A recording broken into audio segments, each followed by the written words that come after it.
अस्सलाम वालेकुम व्यूअर्स, मैं हूं शाकिर सोलंकी। व्यूअर्स, पीटीआई एहतजाज पे एहतजाज करती जा रही है, लेकिन पीटीआई के एहतजाज का कोई खड़तेल नहीं निकल पा रहा होता, कोई नतीजा रिज़ल्ट नहीं निकल रहा होता। मासवाए इंतशार, मासवाए मार धाड़ और तखरीबकारी के अलावा बाकी कोई रिज़ल्ट पॉजिटिव नहीं आता एहतजाज का। तो इस एहतजाज का मकसद क्या है और फ़ायदा किसको है, नुकसान किसको है, इस पर बात करेंगे। पीटीआई अपना नुकसान कितना कर रही है, जिस तरह का एहतजाज वो पुरतशद्दुद एहतजाज कर रही होती है। रज़ा खट्टी साहब हमारे साथ मौजूद हैं। खट्टी साहब, अस्सलाम वालेकुम। वालेकुम सलाम sir. Welcome to show sir. Thank you sir. खट्टी साहब, मैं सोच रहा था कि पीटीआई एहतजाज जितने भी किए हैं पीटीआई ने, 2014 का एहतजाज धरना देखें, 126 दिन का, हुकूमत गिराने के लिए आए थे, हुकूमत नहीं गिरा पाए थे, खान को रिहा कराना चाह रहे हैं। इस एहतजाज से तो खान रिहा होगा नहीं। अभी भी आए थे तो कोई भी कुछ भी नहीं किया, मासवाए 70 पुलिस वाले ज़ख्मी किए और मेरा ख्याल है 70 से भी ज़्यादा है, और खुद भी ज़ख्मी हुए, शायद एक बंदा मर भी गया था। तो इसके अलावा मतलब सरकारी वसाइल का नुकसान भी किया, ज़ाया कराए, शेल बेल वगैरह। तो इसके एहतजाज का फ़ायदा क्या? फ़ायदा देखें ना, हमारी जो हुकूमत है मौजूदा, असल में उन्होंने उसका फ़ायदा ज़्यादा इस सेंस में किया है कि वो कॉल देते हैं और ये पूरा जो शहर है ना वो सील कर देते हैं। स्कूल बंद, नुकसान होता है, बहुत ज़्यादा नुकसान होता है ना, अरबों रुपए का नुकसान होता है, अरबों रुपए का रोज़ाना नुकसान होता है। लेकिन उसका फ़ायदा पीटीआई इस सेंस में ले जाती है कि वो जो उसको इंतशार पैदा करना चाहती है या डिस्टर्ब करना चाहती है वो कर देती है। लेकिन अभी जो हाल ही में जो इनका एहतजाज हुआ, जिसमें पूरा शहर उन्होंने सील किया अक्टूबर में, जिसमें अली अमीन गंडापुर अचानक सुलेमानी टोपी पहनकर गायब हो गया, चौक पर नमेदार हुए, फिर गायब हुए, फिर पख्तूनख्वा हाउस में, फिर वहां से गायब हुए। ये सवाबी से जब निकले थे, रास्ते में एक दो जगहों पे तो जाहिर हुआ था, लेकिन उसके बाद बिलुएरा में, इस्लामाबाद में आके जाहिर हुआ अचानक। सुलेमानी हर जगह शहर सील थे। हाँ, कैसे? इसीलिए मैंने लफ्ज सुलेमानी टोपी कहा है ना। तो अब इशू ये है कि पीटीआई का अब जो अनाउंसमेंट है ना 24 नवंबर की, वो मुझे नहीं लगता कि कोई, अगर हुकूमत ने कुछ होश के नाखून लिए और कोई तरीक़ेकार अच्छा अख्तियार किया तो मेरे ख्याल कोई इम्पैक्ट नहीं पड़ेगा। उसका सबब यह है कि पीटीआई के अंदर दरारें इतनी पड़ चुकी हैं, ग्रुप बंदी इतनी हो चुकी है। मसला ये देखें ना, अब अली अमीन गंडापुर के ऊपर उंगलियां उठ रही हैं कि वो इस्टेब्लिशमेंट का आदमी। अब अगर वो इस्टेब्लिशमेंट का आदमी है, बात ठीक है, तो बुशरा बीबी को वो वहाँ क्यों ले गया? ये हो सकता था वो लाहौर में बैठती और फिर उसके बाद जलसे अनाउंस करती, वहाँ खिताब करती, लेकिन उधर आकर बिठा दिया ताकि वो वहीं, वो रिहा भी शायद इस शर्त पे हुई हैं कि कोई एहतजाज, कोई जलसा नहीं करेंगी। ठीक है ना, एक तो ये हुआ, पॉलिटिकल एक्टिविटी नहीं करेंगी। अच्छा, दूसरा इसका जो इशू है कि अब ये अगर करते हैं 24 तारीख को, तो 24 तारीख को ये अनाउंसमेंट होगी, उसे आप देखिएगा कि 20 तारीख से बाद में ये अचानक क्या करेंगे कि वो शहर को सील करना शुरू कर देंगे। आहिस्ता आहिस्ता जिस तरह ये बढ़ती जाएगी, दिन करीब आते जाएंगे, शहर को इस तरह जो है वो बंद करेंगे कि लोगों का आना जाना जो है वो कम हो जाए और उसके नतीजे में लोगों की परेशानी बढ़ेगी। मेरा ख्याल है कि अगर जिस तरह इनको लोग नहीं निकलेंगे पेशावर से इधर तक, इस्लामाबाद क्या आएंगे, लेकिन सर्दी है यार। लोग, पीटीआई के रहनुमाओं ने ये कहा है कि हम लोगों को निकालना चाह रहे हैं, लेकिन लोग अब नहीं निकल रहे हैं। नहीं निकलेंगे ना, वो करते कुछ भी नहीं हो, मार खा के वापस आ जाते हैं, शेल खा के वापस आ जाते हैं। पुलिस कौन सा इनकलाब लाते हैं? क्योंकि इनके एहतजाज के पीछे अब इस्टेब्लिशमेंट तो है नहीं, पहले तो थी, खिलाफ है, हुकूमत खिलाफ है, तो जाहिर है फिर वो तुनके रखती है, और कोई सियासी जमात भी साथ नहीं है, बड़ी कोई नहीं है ना। क्योंकि महमूद खान अचकज़ई आपने पता नहीं नोट किया नहीं, क्या नजर नहीं आ रहा, अकेली वो जमात है। ट्रस्ट की बात है ना, ट्रस्ट नहीं है ना खान पे, पीटीआई पे। पीटीआई बाकियों पर भी नहीं है ना, कोई ऐसा बंदा तो जो आप कहें कि यार इसके ऊपर ही भला एतबार कर लो, ऐसा ही है। वो मिलके आते सोचकर कुछ जाते हैं, अहकामात कुछ ले आते हैं, बाद में फिर बात कुछ होती है। ये किसी को अंदाज़ा नहीं था कि अचानक 24 नवंबर को ऐलान कर देंगे वो एहतजाज का। इशू ये है कि अभी 26वीं तरमीम, आइनी तरमीम, उसके असरात, आइनी बेंचेस, उसकी जो समातें, उसके नताइज क्या निकलते हैं, मिनी बजट आने वाला है, वो उसके नताइज क्या होते हैं, इनको थोड़ा वेट करना चाहिए था। लेकिन उसके जो सलाहकार हैं, जो मेरा ख्याल है कि वो शायद इस्टेब्लिशमेंट के ही छोड़े हुए लोग हैं, खान को एक बात कहते हैं फिर वो अनाउंस कर देता है। नतीजे में जो सूरत हाल बन रही है, मुझे नहीं लग रहा कि लोग पंजाब से इधर पहुंच सकेंगे, न सिंध से पहुंच सकेंगे, बलूचिस्तान से नहीं पहुंच सकेंगे। पख्तूनख्वा से बेशक आ जाएं, अली अमीन आ जाएं, लेकिन अली अमीन भी अब तहरीक इंसाफ के, एक बात बताऊं, अली अमीन के मुखालिफ हैं पीटीआई के बाकी लोग। अली अमीन ने वहाँ पे शुमाल जुनूब का डिफरेंस रखा हुआ है अपने, ठीक है। ये शुमाल जुनूब वालों को नवाज रहा होता है क्योंकि खुद जुनूबी के पीके से तल्लुक है उसका। तो शुमाल वाले जो वज़रा हैं या एमपीएज हैं, उनको कुछ भी नहीं दे रहा होता, तो वो बंदे निकालने के लिए तैयार नहीं है। और बंदे शुमाल से निकलते थे पहले भी। हाँ, जो उनकी जो पीटीआई का जहाँ हाँ, वो असर ज्यादा शुमाल में है। असल में जमातों के अंदर जब नाउमीदी बढ़ जाए ना, तो फिर टूटना शुरू हो जाती है। उम्मीद जो है ना, वो कारकुन को ये हौसला देती है कि भाई निकलो सड़क पर, ऐसा ही मार खाओ, लीडर को आज़ाद करवाओ। अब पार्टी की जो खुद सेकंड लेयर क़यादत है वो तकसीम हो चुकी है। ज़ाहिर है इसका फ़ायदा हुकूमत को भी है, इसका फ़ायदा इस्टेब्लिशमेंट को भी है।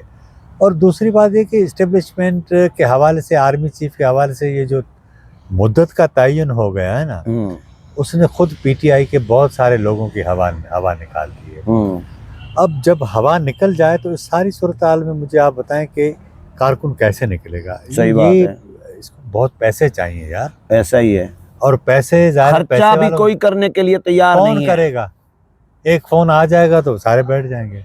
आपने एक बात की ना, आपने कहा कि पीटीआई इमरान खान के इर्द गिर्द जो है इस्टेब्लिशमेंट के लोग हैं जो मशवरे उसको ऐसे दे रहे हैं जिससे उनका नुकसान हो रहा है उल्टा। तो ये जो पीटीआई के मुकदमात हार रही होती है ना अदालतों में, सुप्रीम कोर्ट में तो बहुत सारे मुकदमात हारती रही ना, बल्ले का है, इंट्रा पार्टी इलेक्शन का है, तो उनके वकला भी केस सही नहीं लड़े। ईमानदारी बात बताऊं, मैं अगर लड़ता केस फर्ज करें तो शायद उनसे बेहतर लड़ता। नहीं तो आप क्या, मैं पीटीआई के हक में तो न लड़ता। आपका क्या ख्याल है कि वो खुद पीटीआई के साथ दुश्मनी कर रहे हैं? मुझे भी ऐसा लग रहा है, मुझे तो ऐसा लग रहा है अच्छा कि वो खुद उन्होंने केस हारे हैं, उनके पास कुछ भी नहीं है, कुछ भी साबित नहीं कर पाए क्योंकि लाइव ट्रांसमिशन चल रही थी उसमें। सर एक बात याद रखें, इंट्रा पार्टी इलेक्शन का मामला था ना, बैरिस्टर गोहर किसका बंदा है भला? मेरा तो नहीं है, एतजाज हसन का तो है ना, जरदारी का बंदा है, है? नहीं तो ये बात इमरान खान को मालूम नहीं है? इमरान खान को तो मालूम, पता नहीं है या नहीं है, लेकिन वो ट्रस्ट कर रहा है। अच्छा मुझे ये बताएं कि अगर अली अमीन गन्नापुर को चेयरमैन बना देता तो क्या होता? आप बताएं। तो और भी गंदे होते और भी गंदी पार्टी कहलाती। और क्या अली अमीन गन्नापुर की कोई क्रेडिबिलिटी है क्या? नहीं तो बैरिस्टर गौहर की वजह से कोई पार्टी की क्रेडिबिलिटी में इजाफा हुआ ना? तो फिर अंधी जड़ी पेके तेड़ी सारे हैं। हाँ, तो इससे क्या फर्क पड़ेगा? हाँ। नहीं होता। अच्छा, इनके मुतालबात भी तो सर कोई खास मतलब कोई नहीं है कि भाई ये मुतालबा, कोई मुतालबात की लिस्ट भी नहीं नहीं सर, मुतालबात की लिस्ट आपकी स्ट्रांग तब होती है जब आप हुकूमत को टाइम तो दें ना। हाँ, लेकिन बिजली की कीमतें कितनी ज्यादा हैं, गैस बस की बात नहीं है। हाँ, आईनी तरमीम के असरात क्या आने, आप चीज़ों को वेट करते हैं आहिस्ता। लेकिन मैं पढ़ रहा था कुछ चीज़ें, खाने पीने की चीज़ें कुछ कम भी हुई हैं मेरे हिसाब से तो नहीं। मैं लाहौर की पढ़ रहा था, रियली लाहौर की मैं खबर पढ़ रहा था कि बहुत अच्छा खासा डिफरेंस आया है उसमें। यार कुछ चीज़ें महंगी हुई हैं लेकिन कुछ चीज़ें सस्ती हुई। नहीं, आप अपने घर की ग्रोसरी खुद लेते हैं ना?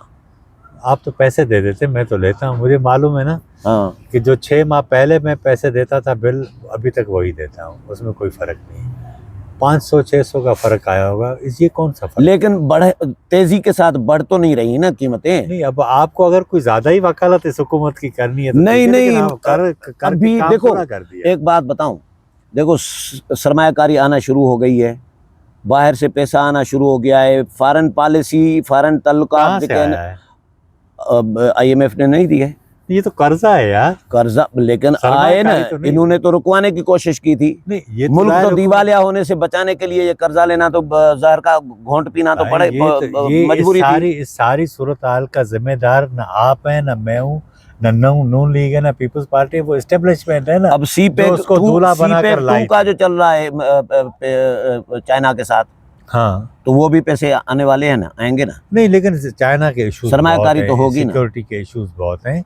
जब तक पाकिस्तान उसको एड्रेस नहीं करेगा तब तक चीजें इतनी जल्दी नहीं होंगी। सर देखें, सऊदी के साथ, चाइना के साथ अंडर प्रोसेस तो है ना चीजें। सर तो ये तो इमरान खान के दौर में तो वो ब्लॉक हो गई थी सारी चीजें। सर अब इमरान खान तो एक केस अलग है ना यार। हाँ, अब तो मैं इमरान खान के कंपैरिजन कर रहा हूँ इमरान खान का मौजूदा हुकूमत के साथ। नहीं, आप देखें ना, हम कहते हैं भाई वो बुरा आदमी था। अब इशू ये है कि उसको लाया कौन था? उसके अभी तो वो अजाला कर रहे हैं ना। ये क्या अजाला हुआ? जब वो हम सिंधी में कहते हैं कि ठाठो सा जो पिटी हो, उसका पूरा आवे का हवा बिगड़ गया। अब क्या अजाला होगा? अजाला नहीं हो रहा। वो चन्ने चुग गए खेत वाला भी कहते हाँ, हैं। अजाला नहीं हो रहा। असल इशू ये है कि बात इनको समझ में नहीं आ रही। आप जब आपके हाथ में बंदूक होती है ना, तो आप ताकत के ज़हनियत से सोचते हैं, अक्लमंदी से नहीं सोचते। ऐसा ही आज भी मैं ये कहता हूँ कि मियाँ नवाज शरीफ को आप अगर प्राइम मिनिस्टर बना देते ना, तो इंडिया के साथ आपके मामला ठीक हो जाते। इंडिया के साथ मामला ठीक होंगे, टेंस खत्म होगा, कारोबार बढ़ेगा, लोगों का आना जाना होगा। आज भी ये ज़रूरत है। मियाँ नवाज शरीफ की जितनी जो क्रेडिबिलिटी है वर्ल्ड वाइड, उतनी मियाँ शहबाज शरीफ की नहीं है। हार्ड वर्क है, इससे कोई इनकार नहीं है।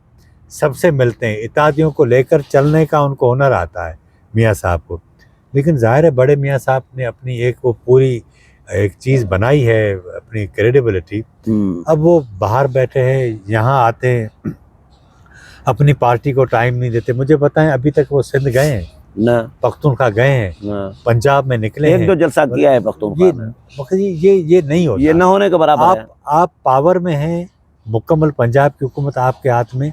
आप जाएं लोगों के पास, लोगों की बातें सुने, लोगों के मसाइल सुने। सही बात है। ये ऐसा नहीं होता कि जो है वो ठीक है इमरान को जेल में डाला हुआ, लेकिन ये कब तक? हमें अंदाज़ा था कि इस तरह सूरत हाल चेंज हो जाएगी। इमरान जो लाडला था वो सबसे बुरा आदमी बन जाएगा, जो नून लीग सबसे बुरी जमात थी वो सबसे लाडली बन जाएगी। हालात तब्दील होते रहते, लेकिन अगर जड़ें आपकी आवाम में हो ना, तो आपको कोई गिरा नहीं सकता, कुछ भी करे। तो इशू ये है कि सियासी जमातों को होश के नाखून लेने होंगे, और इसलिए लेने होंगे कि PTI बिल्कुल दीवार से लगी हुई है, वो फैसले सही नहीं कर पा रही, उसके अंदर दरारें हैं। ये उनके पास सबसे बेहतरीन मौका है। अगर वो इस मौके से फायदा जितना PTI से PTI बन गई हैं। हाँ, वो तो बन गई है, मैंने पहले भी आपको कहा था। तो ये सबसे अच्छा मौका है।